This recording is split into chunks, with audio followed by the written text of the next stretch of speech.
Hey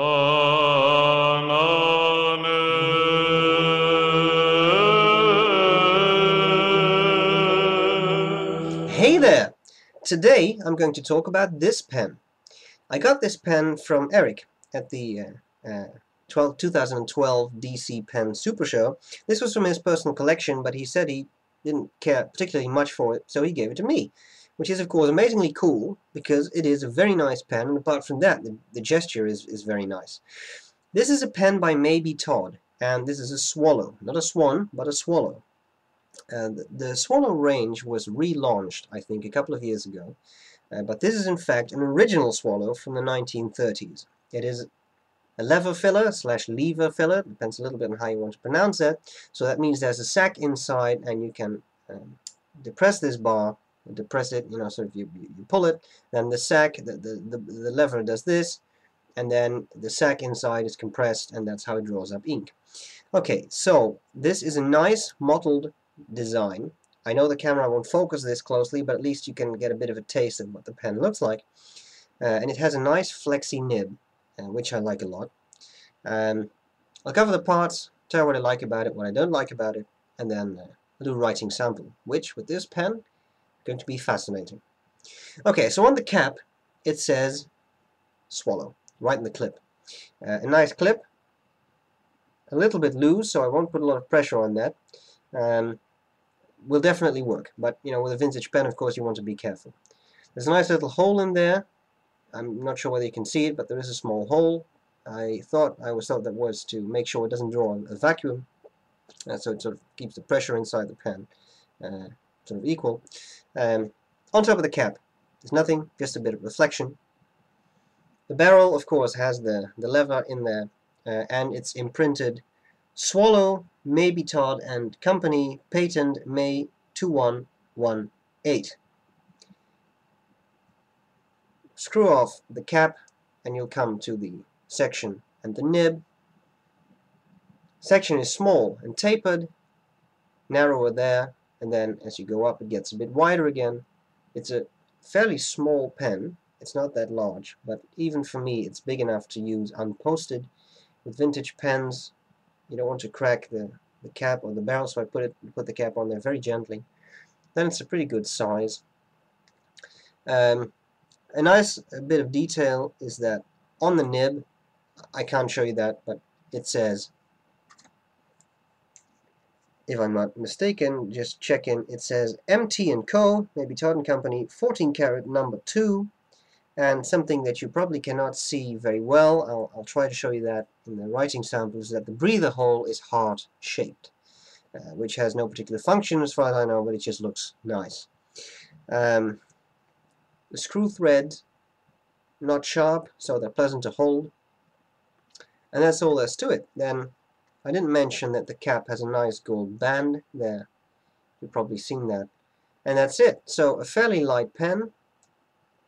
Yes, fairly light, pleasant to use, a nice bit of flex. So what do I like about this?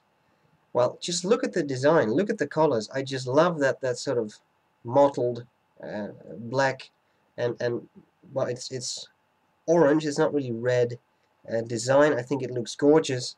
What do I not like about it? Well, for me personally, it could have been a bigger pen, but of course it's a vintage pen. This is what you get, and as I just said, even for me, it's big enough to use unposted, so the size is definitely not an issue. So there you go. Is this easy to clean? Well, it's a lever filler and it has a sac, so it's not really something you disassemble and just take a bulb syringe and flush water through it. So it's really drawing up, emptying out the ink with the lever, and then putting it in water, and drawing up water, squeezing it out again, drawing it up again, squeezing it out again, etc. So cleaning is not that easy, so I put inks in there that I can use, and I know that I can clean out easily. And that's it. So, a very cool pen, a nice gift. What more could you wish for?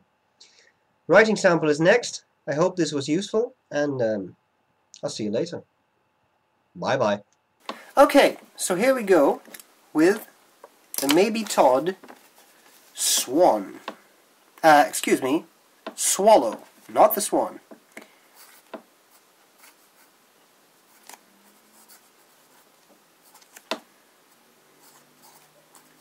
that skipping was not the pen's fault. I haven't used it for a bit.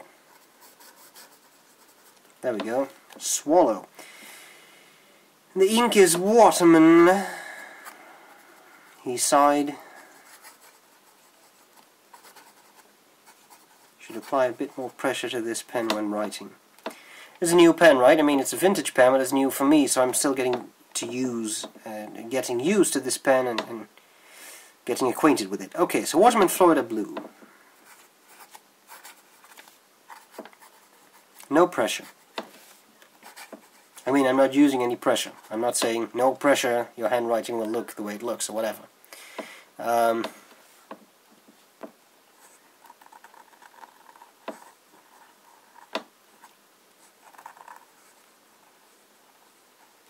You'll hear some feedback, right?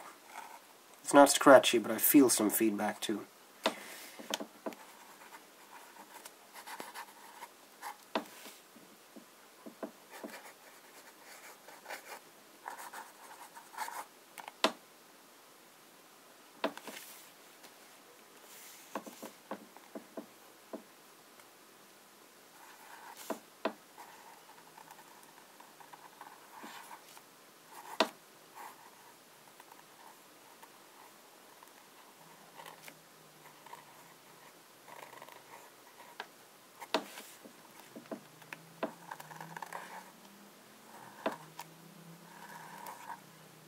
Railroading, going a bit too fast.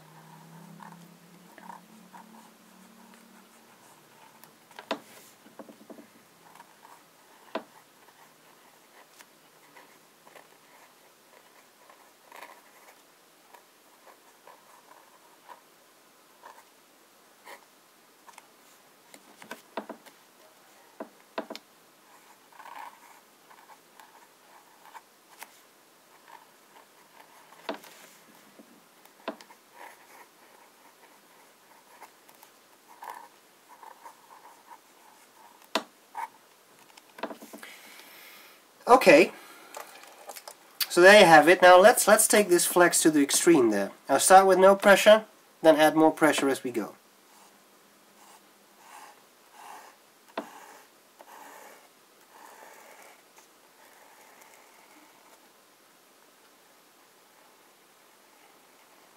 This is normal when you have a flex pen. You need to slow down a bit. And even then,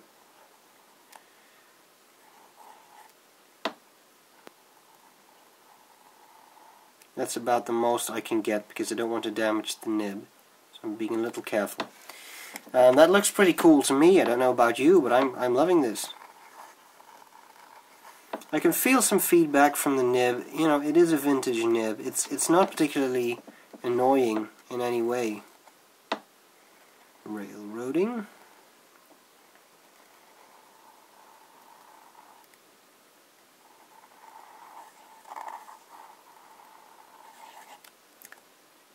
I like this a lot. Fast writing. I'm pretty sure we can see some railroading there, or at least some skipping.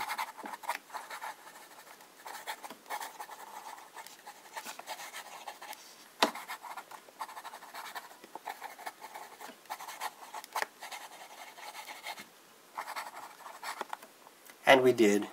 Seed there, seed here. These pens are not made to write that quickly. Is that a problem? Not for me. Bit of colouring. Pretty wet, I would say. Lays down a nice patch of ink.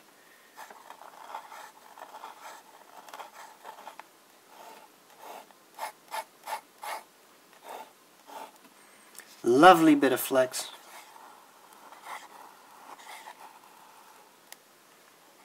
Just take it slow. Lovely bit of flex. So, I love it.